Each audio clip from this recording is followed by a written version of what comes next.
Nombre d'années d'études, 6 ans, à Paris, à l'école spéciale d'architecture.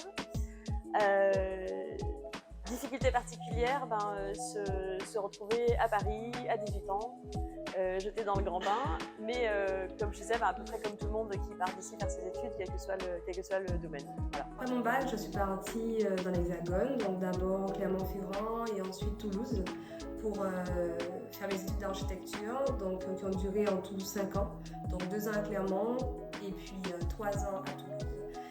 Les principales difficultés, je dirais le froid et le déracinement, parce que j'ai trouvé ces études-là très constructives, très intéressantes.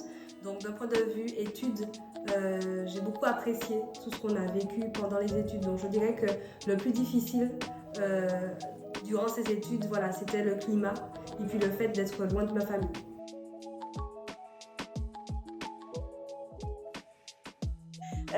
J'ai eu le choix entre ingénieur et architecte, voilà, parce que mon père était ingénieur et pour lui il fallait que je bosse dans le bâtiment. Et il m'a emmené voir 2 potes à lui, un ingénieur, un architecte. Au passage, l'architecte c'était Jean-François Ayotte. Et j'ai trouvé que l'ingénieur c'était le directeur de Veritas. Et c'était vachement moins sympa comme boulot. Du coup, j'ai dit à Jean-François que c'était à cause de lui que j'étais architecte. Alors au début, je voulais faire médecin, mais quand j'ai vu que le sang, c'était pas quelque chose qui me réussissait, j'ai rencontré lors de Forum des métiers un architecte que je peux citer, Monsieur Henri Josse, qui m'a donné envie en fait de faire ce métier. Et par la suite, j'ai fait des stages chez lui et il a confirmé cette envie de faire cette profession. Se retrouver au milieu entre des gens qui veulent faire un projet et entre ceux qui le réalisent. Et avec toutes les responsabilités que ça met sur le dos, et c'est en même temps le côté passionnant. Voilà, et c'est réussir à être un peu digne de la confiance que les gens t'accordent pour faire ça, parce qu'ils mettent quand même généralement, que ce soit un gros projet professionnel ou un projet personnel, une maison ou quoi, ça reste quand même un gros investissement.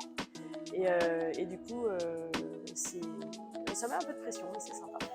Être architecte pour moi, c'est être conscient de l'impact qu'on a sur le paysage, parce qu'en fait, ce qu'on crée, qui se réalise, est présent dans le paysage pendant des années. Et ça, je pense que c'est important d'en avoir conscience. C'est important aussi de l'expliquer à nos clients, voilà, qu'ils marquent le paysage pendant des décennies. En fait.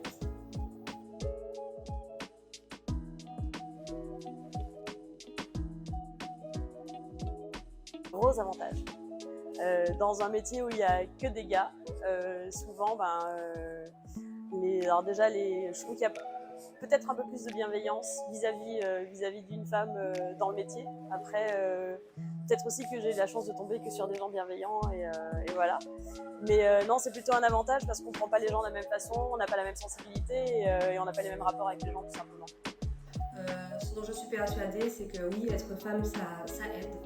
Ça aide parce que je pense qu'on a une vision, une façon de voir les choses, d'amener les choses qui on va le dire, est différente des hommes. Donc voilà, je dirais que ça nous aide dans la façon d'aborder les choses, la façon de discuter, d'appréhender le client, d'appréhender les entreprises.